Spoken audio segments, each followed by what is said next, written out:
Bonjour, alors on continue sur la collection Hachette de Warhammer 40 000 Imperium avec le numéro 14. Alors je vous l'avais dit dans les précédentes vidéos, le numéro 14 c'est un numéro qui contient une grappe avec les containers qu'on a déjà eu pour Warhammer 40 000 Conquest, donc rien de nouveau à ce niveau-là, à part peut-être étrangement une date qui n'est pas la même sur la grappe. Et donc ils annoncent les premiers éléments de terrain, nouvelle méthode de peinture, utilisation des éléments de terrain. Et donc ils mettent 8 éléments de terrain parce qu'ils comptent donc les caisses, les barils et le container. Ce qui est rigolo, c'est que cette fois-ci, effectivement, la grappe n'est pas sur la couverture, la première de couve, qu'on appelle ça. Mais derrière, voilà, vieux motard que jamais, paraît-il. Donc là, on voit bien la grappe en question. Et justement, ce que je vous propose, c'est de voir ça de plus près. Alors, cette grappe, c'est très exactement la même chose, les mêmes pièces que j'ai eu avec Conquest. D'ailleurs, je crois que je n'ai eu qu'un seul numéro avec ces trucs-là, ou peut-être plusieurs, je ne sais plus. Mais il ne me semble pas que j'ai racheté le numéro qui contenait exactement la même chose, parce que ça ne m'intéressait pas. La seule grosse différence, c'est que ce que j'avais eu, c'était couleur rouille, une espèce de rouge brique. Et surtout que dessus, si je me rappelle bien, ça datait de 2017. Or, comme nous l'avait indiqué Seb, pour l'ouverture du colis que j'ai reçu, on peut constater que là il est écrit 2021. Voilà, alors pourquoi? Je ne saurais dire. Je ne vois rien de différent. Je ne vois strictement rien de différent. Et non, même pas d'amélioration particulière. Non. Je vois pas. Je vois sincèrement pas ce qui aurait pu être amélioré ici. C'est exactement la même chose. Donc je ne sais pas pourquoi tout d'un coup on se retrouve avec une grappe marquée 2021 alors que le matériel de base est de 2017. Donc bon, écoutez. De toute façon, je vous mets le lien de la vidéo où je montrais ce que j'avais fait avec justement cette grappe là et une autre grappe qui concernait par contre de vieux éléments de terrain, de vieux éléments en tout cas, d'accessoires ou quoi, pour Warhammer 40 000. J'avais laissé tomber ces pièces là depuis un bon moment, j'ai repris ça il y a pas très longtemps, donc vous ne devriez pas tarder aussi à voir une vidéo récente concernant justement la mise en peinture de tous ces éléments là. En attendant, donc on a vu la grappe, maintenant voyons le fascicule. Alors, numéro 14, vos premiers éléments de terrain, nouvelle méthode de peinture, utilisation des éléments de terrain, on a vu ça tout à l'heure. Il précise qu'il y a 8 éléments de terrain. C'est toujours bon qu'il précise ce qu'il y a donc dans le numéro, je trouve ça sympa. Qu'est-ce qu'ils nous disent là?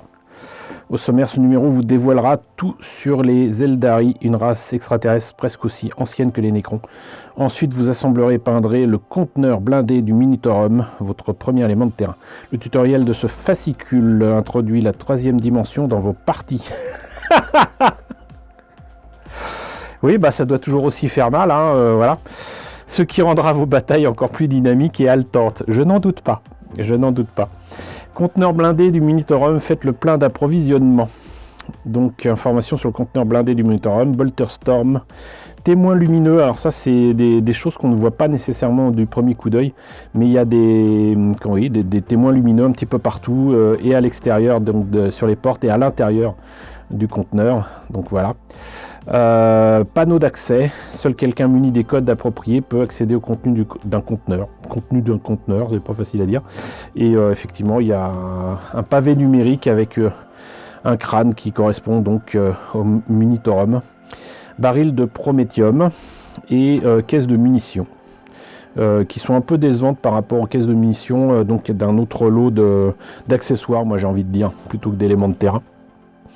Là c'est vide, alors que j'ai aussi des caisses où il y a clairement des munitions qui se mettent à l'intérieur. Schéma de construction standard, un précieux fret.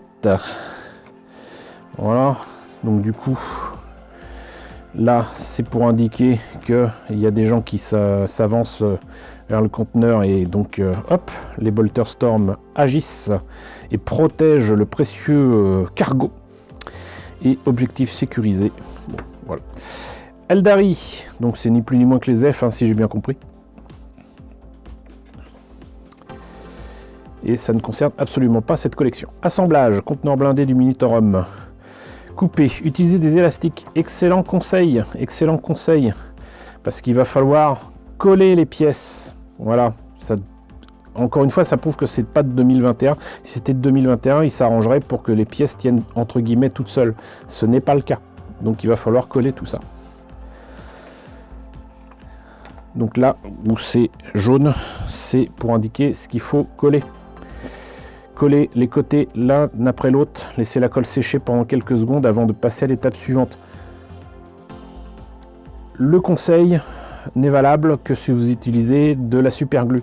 Si vous utilisez de la colle à maquette, comme la colle qui est donnée d'ailleurs aux abonnés de cette collection, c'est plusieurs heures qu'il vaut mieux attendre.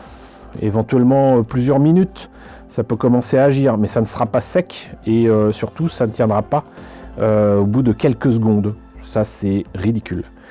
Maintenez la base et les côtés, puis testez le toit. Quand vous êtes sûr qu'il est correctement aligné, collez-le en l'ajustant doucement. Effectivement, maintenant avec de la colle, j'allais dire classique, vous avez toutes les chances de vous rater. C'est pour ça qu'avoir de la colle liquide qui peut s'insinuer dans les creux par capillarité, c'est encore le mieux. Et notamment la colle de chez Tamiya, donc Tamiya Fin Cement, c'est encore l'idéal. Voilà. Mais bon, ça c'est ma méthode, à vous de voir. Vous pouvez très bien vous débrouiller avec donc de la colle du moment qu'il y a l'aiguille qui permet de faire couler la colle. Évitez d'en mettre trop, évitez d'appuyer évidemment sur donc la poire qui contient la colle et tout devrait bien aller.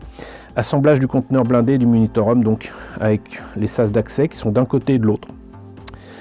Et donc là, les bolters qui sont mis d'un côté et de l'autre, là où il y a les sas d'accès justement. Là, il y a donc les 4 têtes d'aigle aux 4 coins du conteneur. Moi, je n'avais pas compris que c'était des têtes d'aigle. Je pensais que c'était des trucs pour accrocher ou quoi, pour mettre à une grue. Mais bon, visiblement, je me trompais. Baril de prométhium. J'adore ces barils parce que autant sur le côté, il faut éventuellement peut-être poncer un petit peu. C'est pas nécessaire au-dessus. Contrairement au baril qui a donc, je vous dis, dans ces éléments de terrain qui sont beaucoup plus anciens. Caisse de munitions, donc c'est creux, il n'y a rien, c'est un peu décevant. Et donc là, ils mettent figurines terminées. Moi, j'avais pas assez des figurines, mais c'est pas grave. Conteneur blindé du Minitorum. Rigolons un petit peu avec leur méthode de peinture. Ils proposent de peindre ça en noir complètement. Par contre, Mechanicus Standard Grey pour donc les caisses de munitions et Macrack Blue pour les barils. Pourquoi pas? Par contre, qu'est-ce qu'ils disent? Brossage à sec. Donc là, ils proposent de mettre visiblement du gris sur du noir. Et je ne sais pas si vous appréciez comme moi la photo qui est ici. C'est absolument invisible. On ne voit rien. Ça ne rime à rien non plus. Leadbelcher, ce qui est rigolo, c'est qu'à chaque fois que je vois des photos avec du Leadbelcher, pour moi c'est de la peinture acier, c'est pas de la peinture argentée, et on a toujours l'impression que c'est du chrome. Mais bon. Rétributeur Armor sur les têtes d'aigle, voilà, sur les insignes ici, et sur donc les crânes. Ok, et là on va rigoler à fond, puisque là c'est galerie finale. C'est absolument affreux. Ça ne rime à rien. Je ne conseille pas comment dirais-je, cette utilisation de la peinture. Maintenant, celle que j'ai fait sur le conteneur blindé de mon côté n'est guère mieux, mais c'est juste le choix des couleurs qui est discutable. Mais bon, vous verrez ça quand je vous ferai la vidéo. Règle de terrain, ça c'est pour ceux qui jouent. Ça sera très intéressant pour ceux qui jouent. Ce n'est pas mon cas. donc, mais ça m'a l'air bien complet et ça c'est cool.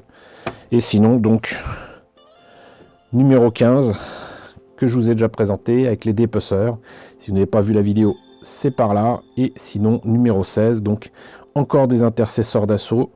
Et je pense que logiquement, c'est la même chose que le numéro 13, à moins que je ne me trompe. Je mettrai une image pour voir si c'est ça, mais ça m'a tout l'air d'être la même chose. Voilà, bah écoutez, voilà qui est terminé pour ce numéro 14.